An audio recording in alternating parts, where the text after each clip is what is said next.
ఈ నెల సెప్టెంబర్ 7వ తారీఖు అత్యంత శక్తివంతమైన పౌర్ణమితో పాటు సంపూర్ణ చంద్రగ్రహణం ఏర్పడుతుంది. పౌర్ణమితో సంపూర్ణ చంద్రగ్రహణం ఏర్పడటం చాలా అరుదుగా జరుగుతుంది. ఈ భాద్రపద పౌర్ణమి అంటే లక్ష్మీదేవికి ఎంతో ఇష్టమైంది. ఈ పౌర్ణమి రోజున ఇంట్లో లక్ష్మీదేవిని పూజిస్తే మీ ఇల్లంతా కనక వర్షంతో నిండిపోతుంది. అలాగే రాత్రి సమయంలో గ్రహణం ఏర్పడుతుంది కాబట్టి గ్రహణం సమయంలో ఎలాంటి నియమాలు పాటించాలో ఈ వీడియోలో మనం తెలుసుకుందాం. సెప్టెంబర్ 7వ తేదీన భాద్రపద పౌర్ణమి రావటం, సంపూర్ణ చంద్రగ్రహణం ఏర్పడటం చాలా విశేషం.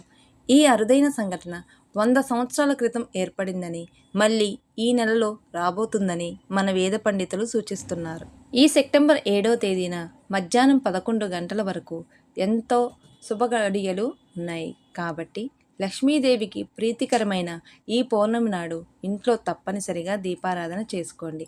మీ పూజ గదిలో ఉన్న లక్ష్మీదేవికి గులాబీ పూలు నిండుగా అలంకరించి ఆవు నెయ్యితో 2 దీపాలు వెలిగించి లక్ష్మీదేవిని పూజించండి. లక్ష్మీదేవికి నైవేద్యంగా పరమాన్నం కానీ దానిమ్మ పండును కానీ నివేదించి ఓం మహాలక్ష్మీదేవియే నమః అనే మంత్రాన్ని చదువుతూ అమ్మవారికి మంగళహారతిని సమర్పించి ఓ కొబ్బరికాయని పగలగొట్టండి. ఈ విధంగా లక్ష్మీదేవిని పూజిస్తే డబ్బు సమస్యలన్నీ వెంటనే తీరిపోతాయి. మీ కోరికలు ఖచ్చితంగా నెరవేరుతాయి. అదేవిధంగా తులసి మొక్కకు తప్పనిసరిగా పూజించాలి. ఇంట్లో తులసి మొక్క లేనివారు ఈ పౌర్ణమి రోజున తులసి మొక్కను తెచ్చుకుంటే చాలా మంచిది. ఈ భాద్రపద పౌర్ణమి రోజు ఎవరైతే తులసి మొక్కను పూజిస్తారో అలాంటి వారికి విపరీతమైన అదృష్టం వరిస్తుంది. కాబట్టి తులసి మొక్క దగ్గర ఒక ఆవు నెయ్యి దీపం వెలిగించి తులసి మొక్కకి 5 ప్రదక్షిణలు చేస్తే లక్ష్మీదేవి అనుగ్రహం మీ ఇంటిపైన ఎల్లప్పుడూ ఉంటుంది. అదేవిధంగా ఈ భాద్రపద పౌర్ణమి నాడు ఉదయం స్నానం చేసేటప్పుడు నీటిలో కొంచెం పసుపు వేసుకొని స్నానం చేయండి. ఎలాంటి జాతక దోషాలు లేకుండా ఆయుర ఆరోగ్యాలతో సుఖ సంతోషాలతో జీవిస్తారు.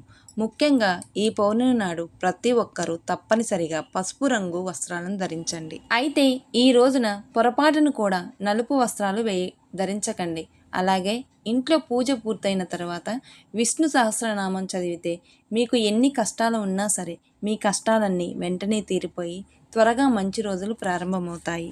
సెప్టెంబర్ 7వ తేదీ రాత్రి 9:55 చంద్రగ్రహణం ప్రారంభమయ్యి 1:26 వరకు చంద్రగ్రహణం ఉంటుంది. అయితే మధ్యాహ్నం 2 గంటల నుండి సూతక కాలం ప్రారంభమవుతుంది. అంటే గ్రహణ ప్రభావం భూమిపై ప్రారంభమవుతుంది. కాబట్టి మధ్యాహ్నం సమయంలోపే మీ పూజ గదిని మూసివేయాలి. ఇంట్లో ఉన్న దేవుని పటాలన్నిటిపైన ఏదో ఒక వస్త్రాన్ని కప్పి ఉంచండి. మీరు పూజించే తులసి మొక్కపై కూడా ఏదైనా వస్త్రాన్ని కప్పేయండి. మధ్యాహ్నం నుండి గ్రహణం పూర్తయ్యే వరకు తులసి మొక్కను ముట్టుకోకూడదు. ఒకవేళ ముట్టుకుంటే తులసి మొక్క యొక్క పవిత్రత నశిస్తుంది. ఈ ఆదివారం మధ్యాహ్నం 2 గంటల నుండి గ్రహణం పూర్తయ్యే వరకు కొన్ని వస్తువులను పొరపాటున కూడా కొనకూడదు. ఆ వస్తువులు ఏమిటంటే కత్తెరలు, కత్తులు, సూదులు వస్తువుల కంటే భార్యాభర్తల మధ్య గొడవలు ఏర్పడతాయి. అలాగే బూట్లు, పరుసులు, బెల్టులు ఇలా ఏవైనా సరే తోలుతో చేసిన వస్తువులు కొనకూడదు. అలాగే పొరపాటును కూడా నూనె కొనకూడదు. ఒకవేళ కొంటే అనారోగ్య సమస్యలు ఏర్పడతాయి. సెప్టెంబర్ 7 ఆదివారం వచ్చింది. ఆదివారం అంటే అందరూ మాంసాహారం తింటారు. అయితే ఈ రోజున పొరపాటున కూడా మాంసాహారం తినకండి. సెప్టెంబర్ 7వ తేదీన రాత్రి 7:55 లోపే ప్రతి ఒక్కరూ భోజనం చేయాలి. ఇక 7:55 తర్వాత ఎట్టి పరిస్థితుల్లో కూడా భోజనం చేయకూడదు. ఈ గ్రహణ సమయంలో పొరపాటున కూడా ఇనుప వస్తువుల్ని ముట్టుకోకూడదు. అలానే ఇనుప మంచాలపైన నిద్రపోకూడదు. మీ ఇంట్లో నిల్వ పదార్థాలున్నా లేదా పచ్చళ్ళు ఉన్న ఈ గ్రహణం ప్రారంభమయ్యే లోపు ఆహారం పైన గర్భము కానీ 2 తులసి ఆకులు కానీ పెట్టండి. అదేవిధంగా ఇంట్లో ఉన్న ప్రతి ఒక్కరూ ఖచ్చితంగా తలస్నానం చేయాల్సిందే. గ్రహణం ఏర్పడడానికి ముందే తలస్నానం చేయండి.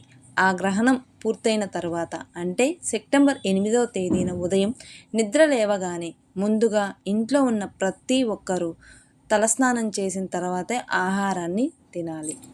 సెప్టెంబర్ 8వ తేదీన సోమవారం నాడు ఇల్లంతా శుభ్రం చేసుకొని ఇంట్లో పసుపు నీళ్ళు చల్లుకోండి. మీ పూజా గదిని కూడా శుభ్రం చేసుకొని పూజ గదిలో గంగాజలం చల్లుకోండి. అలాగే తులసి ముక్క చుట్టూ గంగాజలం చల్లుకోవాలి.